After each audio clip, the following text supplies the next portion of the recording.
James Mayhew presents Bella, Ballerina and the Sleeping Beauty.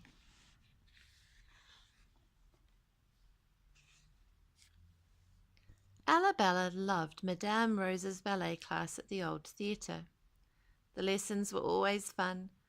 Bella's favourite part was when they danced to the music from Madame Rose's marvellous music box.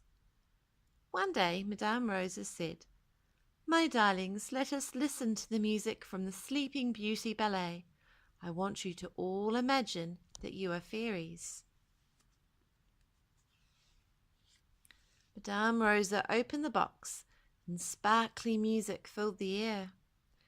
The little ballerina inside the box began to twirl, and Bella and her friends danced like pretty fairies.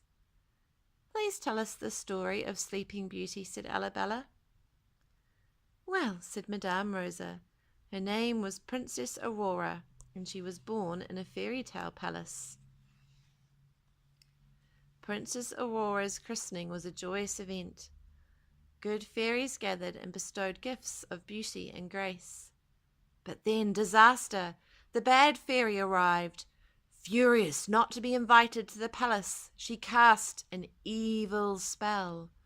On her 16th birthday, Princess Aurora would prick her finger on a spindle and die. "How terrible!" gasped the children. "Ah, but the kind lilac fairy still had a gift to give," smiled Madame Rosa. "She changed the spells so that Aurora wouldn't die. Instead, she would sleep for 100 years, only to be woken by a prince's kiss." "Did the prince come?" asked Bella. Oh, the page is getting a bit stuck, sorry. "My dear, there isn't time for the whole story today," smiled Madame Rosa, closing the music box. "It's nearly home time."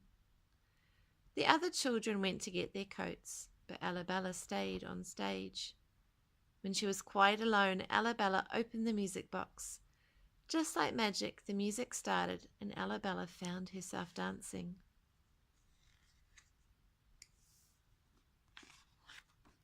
The music seemed to surround Bella. Then a tiny lilac light lit the music box. It grew brighter and brighter until Bella saw the fairy floating towards her. "I am the lilac fairy," she smiled. "Shall we go?" "Go where?" gasped Bella. "Why, to Princess Aurora's 16th birthday party, of course," said the lilac fairy. The lilac fairy led Bella into the princess garden, and there was Princess Aurora. As she danced, everyone agreed she had grown to be the most beautiful princess they'd ever seen.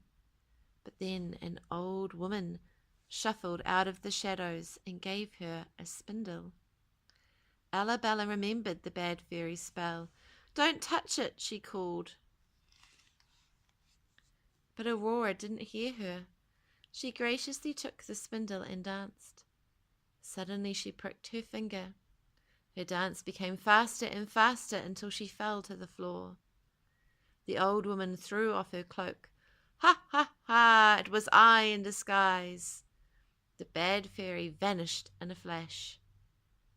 "Oh dear," said the lilac fairy. "Carry her to the tallest tower. She shall sleep there for 100 years. "What about everyone else?" wondered Bella. "I shall put a spell on them as well," whispered the lilac fairy. Bella took the lilac fairy's hand and they began to fly. It was just like dancing in the air. They sprinkled a spell over the whole palace, and soon everyone was asleep. Magical roses began to grow up the tallest tower, and around the palace came a magic forest. "When will the prince come?" asked Bella. "Will we have to wait 100 years as well?" The lilac fairy laughed. "Not with a little more magic." She waved her wand and 100 years raced by.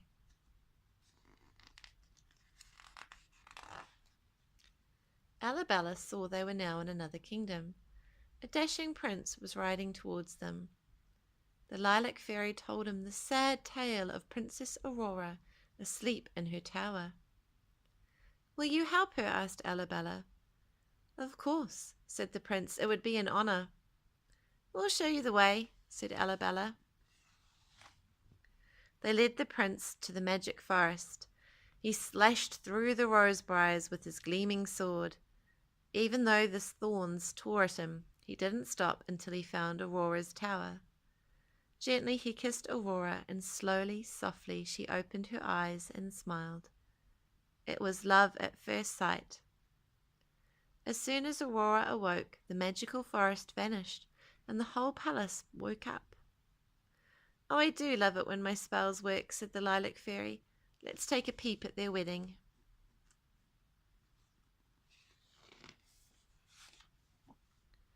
And what a beautiful wedding it was! There was music and feasting, and guests from all corners of the fairy tale kingdom.